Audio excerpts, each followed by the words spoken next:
My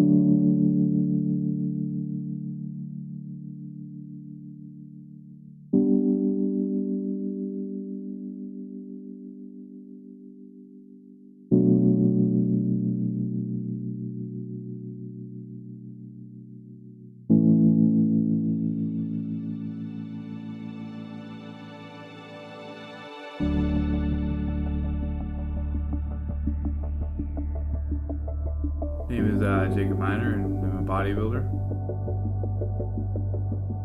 I take what I do very seriously. It's what I want to do in life, and I think I can really go a long ways. Just because it's more than a desire. It's more than wanting something. It's something I really push and thrive to do every single day. I thought bodybuilding was fantastic. I did it when I was younger. I was on the Marine Corps bodybuilding team in the 90s.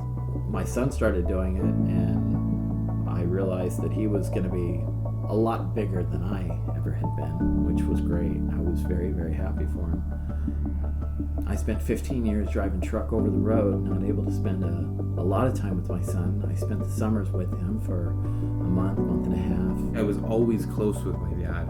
Just I couldn't see him every day. But anytime I wanted to call him, or anytime he wanted to call me, or even if he happened to be in town, he could always see me and everything. I tried to, push him to get good grades and do what he wanted to do. And he wanted to go into the Marine Corps, and I was happy about that. I just thought the military period would be very helpful for him and good structure for him. I put more into achieving going to the Marines when I was younger. My dad was in it, and I really wanted to be like that, I think every son wants to be like their dad in a sense. But yeah, when I was 17, I didn't really even look at them as symptoms or anything. I just thought it was normal. I started going to the bathroom more. I was eating a lot. I was eating so much food. I would be really tired all the time. Really, really tired. I was in pretty bad shape. And right away we had to go to the hospital. The doctor was like, well, let's take a blood test. Those are symptoms of type 1 diabetes. And I just laughed in her face. I just thought I was fine. But that really changed everything. The next couple of days just changed how everything was going to work out. You spend Thanksgiving in the hospital, and it just kind of changes you. When Jake was diagnosed with diabetes, his blood sugar levels were found to be over 1100. And the doctors said the only reason that he was alive was because of his amazing physical condition. His body was masking the effects of diabetes. Any normal person that has an 1100 count would be in a medical coma and possibly die. I didn't know anything about any restrictions or anything about what I can and can't do with diabetes. And the next morning when I woke up, they all came in and they're like, well, being a type 1 diabetic now, you can no longer join any branch in the military.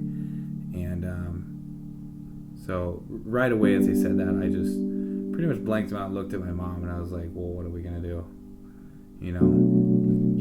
It's almost like someone just takes your heart out of you. That was plan A, B, and C, So you never even expect it, and so it was different.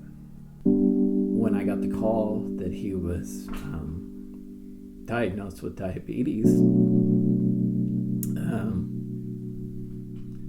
there was a part of me that really died inside. I felt like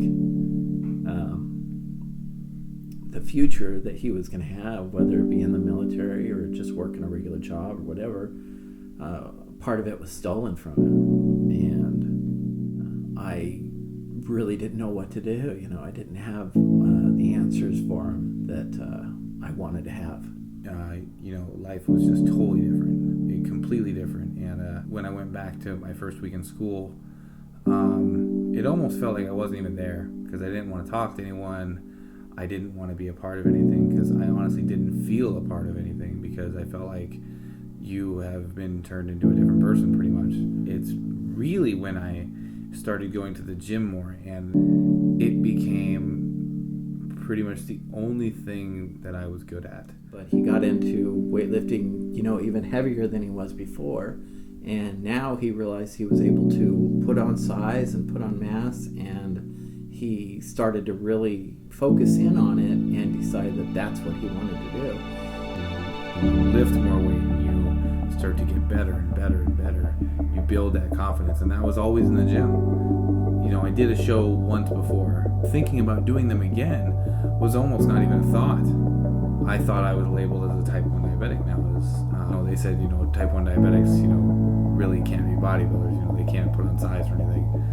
And when I started going back to the shows, even though I had something taken away from me, which was my opportunity to go in the military, then I realized, doing the shows and just having fun and getting out there and putting my name out there and meeting people, I can still make an impact, whether it's inspire people or help people. So I don't ever want to think of it as a setback or a label.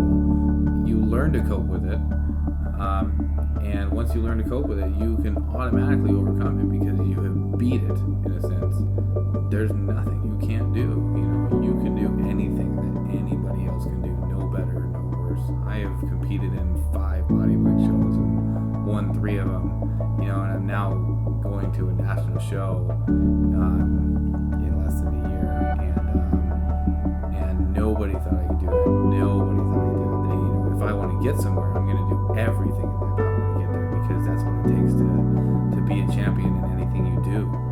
I think it's just coming down to if you really, really want it or not. I really can't measure how proud I am of my son. I mean, my son's my hero,